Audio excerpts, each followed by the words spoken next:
ആലപ്പുഴ കളറുകോട് കരാറുകാരന്റെ വീടിനും വാഹനങ്ങൾക്കും നേരെ മുഖംമൂടി സംഘത്തിന്റെ ആക്രമണം.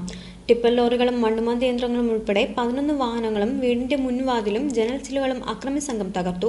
കളറോട് സനാതനപുരം മുരുകൻ നിവാസിൽ സാംകുമാറിന്റെ വീടിന് നേരെയാണ് ഞായറാഴ്ച പുലർച്ചെ 1:30 അജ്ഞാത സംഘത്തിന്റെ ആക്രമണമുണ്ടായത്. 2 പൊക്ലൈനർ, 4 ടിപ്പർ ലോറി, 1 കാർ, 3 ബൈക്കുകൾ, 1 സ്കൂട്ടർ എന്നിവയുടെ ചില്ലുകളാണ് അക്രമി സംഘം തകർത്തത്.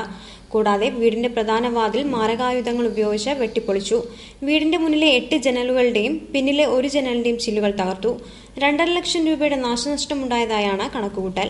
സ്വകാര്യ കരാർ ജോലികൾക്കും കെട്ടിട നിർമ്മാണ സാധനങ്ങൾ വിതരണം ചെയ്യാനുമുള്ള വാഹനങ്ങളാണ് ആക്രമിക്കപ്പെട്ടത്.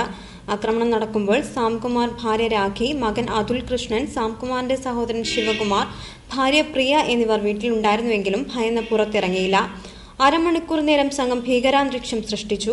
5 അംഗ മുഖംമൂടി സംഘമാണ് ആക്രമണം നടത്തിയതെന്ന് വീട്ടുകാർ പറയുന്നു.